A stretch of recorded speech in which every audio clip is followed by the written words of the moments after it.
Hello everybody, welcome to CSC Innovative Academy. My name is Girishan Pathak. In this video of English grammar, I am going to explain the importance of tenses in English language and the use of present indefinite tense with examples. At the end of this video, you will find exercises based on simple present tense. If you want to have effective communication in English language, this will help you a lot to get a strong hold in English language, because in English language, tenses play a crucial role. We have been reading and practicing the usage of tenses since our school going days, but could not be familiar with them. If you wish to write a correct sentence and wish to say anything to anyone, you need to express the idea in the right form of tenses. No entrance exams can be cracked unless you have good understanding about the uses of tenses. Besides, all the recruitment exams from junior most level to senior most level contain questions based on tenses. You will find number of questions in your verbal ability sections on correct use of tenses. So any laxity in learning of tenses and their uses may cause a loss of good percentile in the exam. कोई भी competitive exam जिसमें English language पूछी जाती है, उसे crack करने के लिए इंग्लिश ग्रामर में मजबूत पकड़ होना ज़रूरी है। इंग्लिश ग्रामर के बेसिक्स अगर आपने क्लियर कर लिए तो आप आसानी से इस सेक्शन में अच्छा स्कोर कर सकते हैं। इस वीडियो के माध्यम से मैं इंग्लिश ग्रामर के अंतर्गत प्रेजेंट इंडेफिनिट टेंस के बेसिक स्ट्रक्चर को कवर करने जा रहा हूँ। आशा करता हूँ कि आपको वीडियो पसंद आएगा और वीडियो के अंत में मैं आपको प्रेजेंट इंडेफिनिट टेंस से रिलेटेड एक्सरसाइज भी करवाऊँगा, जिससे आपका प्रेजेंट इंडेफिनिट टेंस के बेसिक्स क्लियर हो जाएंगे। तो चलिए शुरू करते हैं। Tense changes the form of the verb to express the time of an action. कार्य के समय के मुताबिक वर्ब के रूप में जो परिवर्तन होता है उसे टेंस कहते हैं।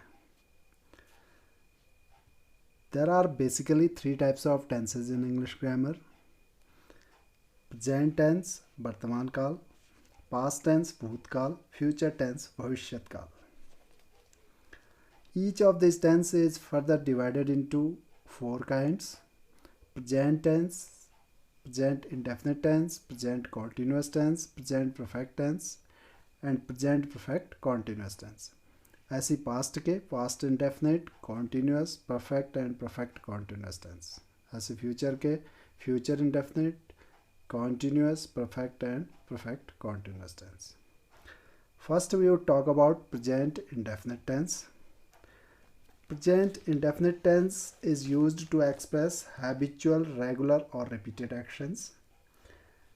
प्रेजेंट इंडेफिनिट टेंस का प्रयोग नियमित या स्वाभाविक कार्य को एक्सप्रेस करने के लिए किया जाता है, जैसे ही reads newspaper every morning, he always comes here on Sunday.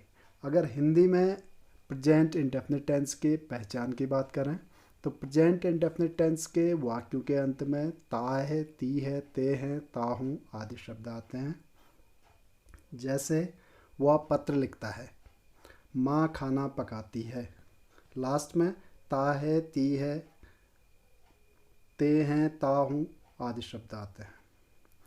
Affirmative sentences पे अगर subject he, she, it and singular number हो तो सब्जेक्ट के बाद वर्ब, वर्ब में एस और ई एस ऐड कर देंगे, then object.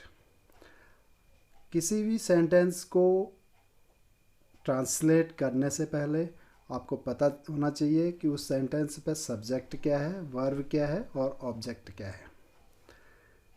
He writes a letter, वह पत्र लिखता है। इस सेंटेंस पे सब्जेक्ट क्या है, वर्ब क्या है और ऑब्जेक्ट क्या है। अगर आपने ये पहचान लिया कि सब्जेक्ट क्या है, वर्ब क्या है, ऑब्जेक्ट क्या है, तो आप सेंटेंस को ईजिली ट्रांसलेट कर सकते हैं। ठीक है। He writes a letter, subject कर्ता, काम करने वाला। कौन काम करता है? ही। क्या लिखता है?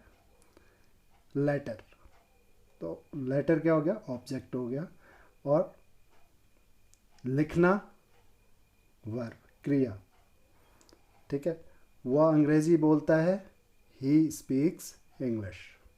वह स्कूल जाती है, she goes to school.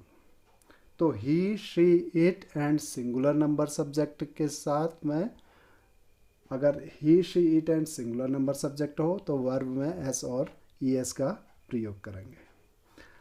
I, you, we, they and plural number subject के साथ पे स्ट्रक्चर होगा subject plus verb plus object. Subject plus verb plus object. I, you, we, they and plural number subject के साथ पे केवल verb की first form का प्रयोग करोगे, एस और ई एस का प्रयोग नहीं होगा।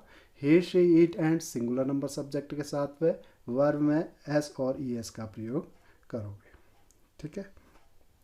जैसे मैं पत्र लिखता हूँ तो क्या हो जाएगा, आई राइट अ लेटर। मैं पुस्तक पढ़ता हूँ, आई रीड अ बुक। अच्छे विद्यार्थी हमेशा कठिन परिश्रम करते हैं।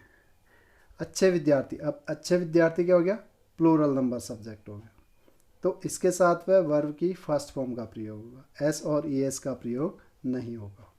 Good students always work hard. Negative sentences की बात करें तो I, you, we, they and plural number subject के बाद डू नॉट का प्रयोग करते हैं। He, she, it and singular number subject के बाद डज नॉट का प्रयोग करते हैं।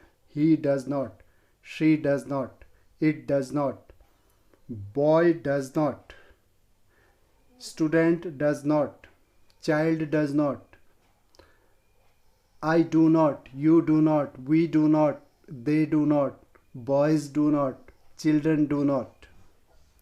इसका स्ट्रक्चर रहेगा सब्जेक्ट प्लस डू नॉट और does not plus verb plus object. Subject के अकॉर्डिंग अगर subject he, she, it and singular number हो तो डज नॉट का प्रयोग हो जाएगा।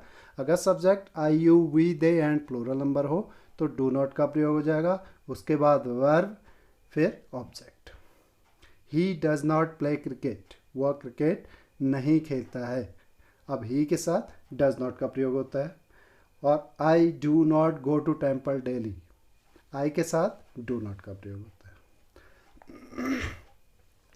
उसके बाद इंट्रोगेटिव सेंटेंसेस पे देखिए, इंट्रोगेटिव सेंटेंसेस कई प्रकार से बनाए जाते हैं। जैसे अगर आंसर यस और नो में एक्सपेक्टेड हो, if answer of any question is expected in yes और नो। जैसे अगर मैं आपसे पूछूं डू यू रीड न्यूज़पेपर, क्या आप समाचार पत्र पढ़ते हैं, तो आपका आंसर होगा यस और नो में। ऐसे सेंटेंसेस जिनका आंसर यस और नो में एक्सपेक्टेड हो तो सब्जेक्ट से पहले डू और डज का प्रयोग करोगे, सब्जेक्ट के बाद वर्ब की फर्स्ट फॉर्म देन ऑब्जेक्ट,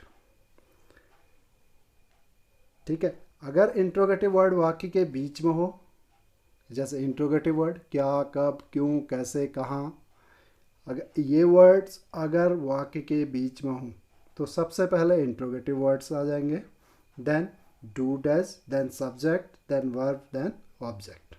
जैसे when do you wake up, आप कब जागते हो। अब कब क्या आ रहा है, इंट्रोगेटिव वर्ड कब वाक्य के बीच में, तो सबसे पहले इंट्रोगेटिव वर्ड की इंग्लिश बनाएंगे, देन सब्जेक्ट के अकॉर्डिंग डू डज का प्रयोग करेंगे, then subject, then verb, then object. अगर subject I, you, we, they और प्लूरल नंबर हो तो डू का प्रयोग करोगे सब्जेक्ट से पहले, और अगर subject he, she, it and singular number हो तो डज का प्रयोग करोगे, ठीक है। अब how many, how much, which, whose, ये ऐसे इंट्रोगेटिव वर्ड हैं, इनके जस्ट बाद नाउन्स का प्रयोग होता है, ठीक है। जैसे how many brothers and sisters do you have, तो ब्रदर्स एंड सिस्टर्स क्या हो गया, नाउन। तो interrogative word how many, how much, which, whose, इनके जस्ट बाद नाउन्स का प्रयोग होता है, देन डू डज का प्रयोग करोगे, देन सब्जेक्ट, देन ऑब्जेक्ट, ठीक है। इंट्रोगेटिव नेगेटिव सेंटेंसेस पे सब्जेक्ट से पहले डू, डज और सब्जेक्ट के बाद नॉट का प्रयोग होता है, देन वर्ब, देन ऑब्जेक्ट, जैसे do you not play cricket, क्या आप क्रिकेट नहीं खेलते हो। तो सब्जेक्ट यू है तो सब्जेक्ट से पहले डू का प्रयोग होगा और सब्जेक्ट के बाद not, then verb, then object. और अगर subject he, she, it and singular number हो तो उनसे पहले डज और उसके बाद not, then verb, then object. और अगर इंट्रोगेटिव वर्ड वाक्य के बीच में हो और नहीं भी हो सेंटेंस में, जैसे तुम पत्र क्यों नहीं लिखते हो, तो क्या हो जाएगा, why do you not write a letter. तुम सत्य क्यों नहीं बोलते हो, why do you not speak the truth. Interrogative word सबसे पहले आ जाएगा, देन सब्जेक्ट के अकॉर्डिंग सब्जेक्ट से पहले डू, सब्जेक्ट के बाद not, then base form of verb, then object. ठीक है। Why does he not play on Sunday, वह संडे को क्रिकेट क्यों नहीं खेलता है। ये तो था प्रेजेंट इंडेफिनिट टेंस का बेसिक स्ट्रक्चर्स। ये बेसिक चीज़ें हैं प्रेजेंट इंडेफिनिट टेंस की। ठीक है। इसके बहुत सारे रूल्स और भी हैं जो मैं आपको नेक्स्ट वीडियो में कराऊंगा। पहले आप बेसिक क्लियर कर लें। चलिए इससे रिलेटेड एक्सरसाइज कर लेते हैं। फर्स्ट एक्सरसाइज है change the sentences given below according to brackets. First sentence is she plays hockey, वह हॉकी खेलती है। You have to change this sentence into negative sentence. आपको ये नेगेटिव सेंटेंस पे चेंज करना है। तो देखिए शी प्लेज हॉकी, वह हॉकी खेलती है, अफर्मेटिव सेंटेंस है। अफर्मेटिव सेंटेंसेस पे he, she, it and singular number subject के साथ पे एस और ई एस का प्रयोग होता है। ठीक है। तो ये प्रेजेंट इंडेफिनिट टेंस का अफर्मेटिव है जिसका सब्जेक्ट है शी। तो आप नेगेटिव सेंटेंसेस पे क्या होता है, subject plus do not, does not plus verb plus object. तो शी के साथ डज नॉट का प्रयोग होता है। तो क्या हो जाएगा, she does not play hockey. Next, I do not drink tea. You have to change this into simple sentence.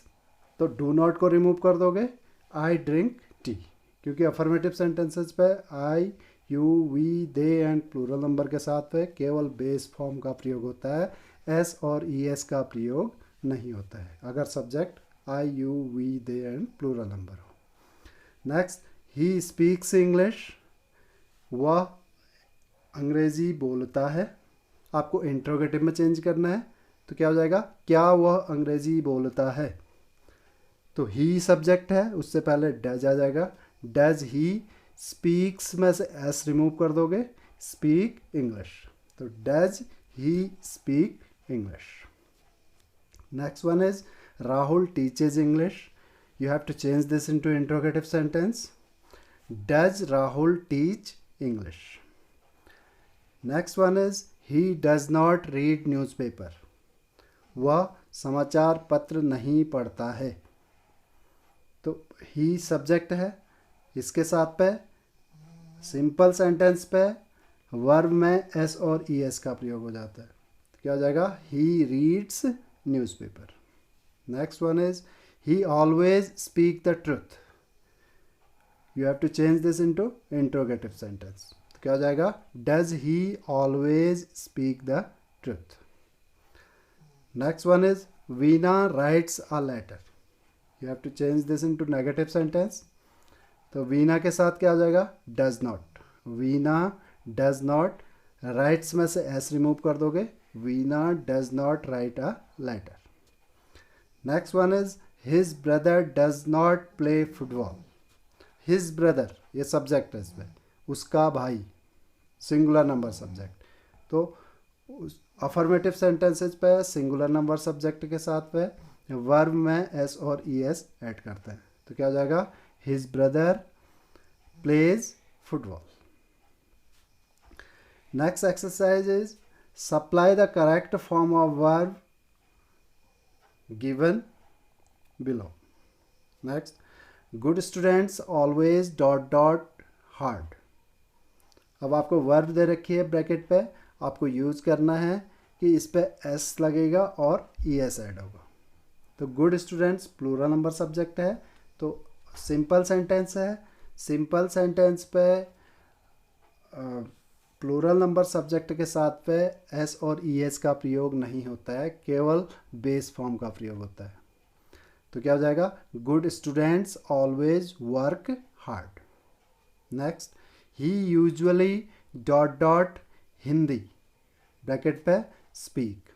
तो क्या हो जाएगा, ही यूजुअली स्पीक्स हिंदी, क्योंकि ही सब्जेक्ट के साथ पे अफर्मेटिव में एस और ई एस का प्रयोग होता है वर्ब में।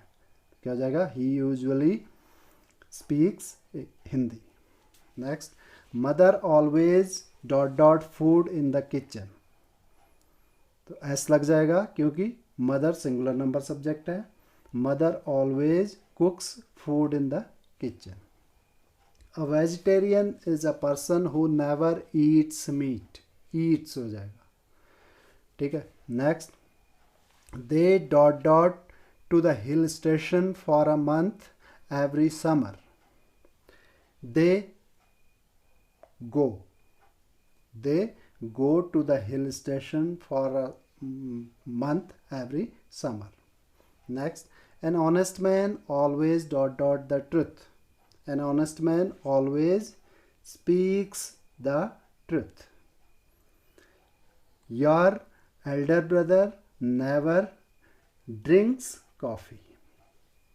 Next, death dot dot to everyone sooner or later. Death comes to everyone sooner or later. Next, Aditya dot dot his hands before every meal. Aditya washes his hands before every meal. He does not, he dot dot a noise. He makes a noise. ठीक है, ये तो थी exercise based on present indefinite tense. These are the simple sentences. आप इनकी practice करें ताकि अगर आपको ये स्ट्रक्चर क्लियर होगा तो अगली वीडियो मैं इसके एडवांस रूल्स के बारे में बताऊंगा प्रेजेंट इंडेफिनिट टेंस के, जो कि कॉम्पिटिटिव एग्जाम्स में बहुत ज़्यादा इम्पोर्टेंट हैं। तब तक के लिए आप basic structure present indefinite tense का समझ लें, इसकी एक्सरसाइज करें, प्रैक्टिस करें, ताकि अगली एक्सरसाइज आपको करने में आसानी हो, जिससे आप बहुत सारे रूल्स हैं प्रेजेंट इंडेफिनिट टेंस के, और उन्हीं रूल्स के बेस पर कॉम्पिटिटिव एग्जाम्स में क्वेश्चंस पूछे जाते हैं। ये तो बेसिक चीज़ें हैं जो मैंने आज क्लियर करी। इस पर ये हम बचपन से पढ़ते आ रहे हैं, लेकिन जो कॉम्पिटिटिव एग्जाम्स में पूछी जाती हैं वो प्रेजेंट इंडेफिनिट टेंस से रिलेटेड बहुत सारे रूल्स हैं जो आपको क्लियर करना होंगे। ठीक है, तो आज की वीडियो में इतना ही। अगली वीडियो में मैं कुछ advance rules present indefinite tense के लेके आऊँगा और उसी के बेस पर हम अगली एक्सरसाइज भी करेंगे। आज की वीडियो में इतना ही। Thank you for watching.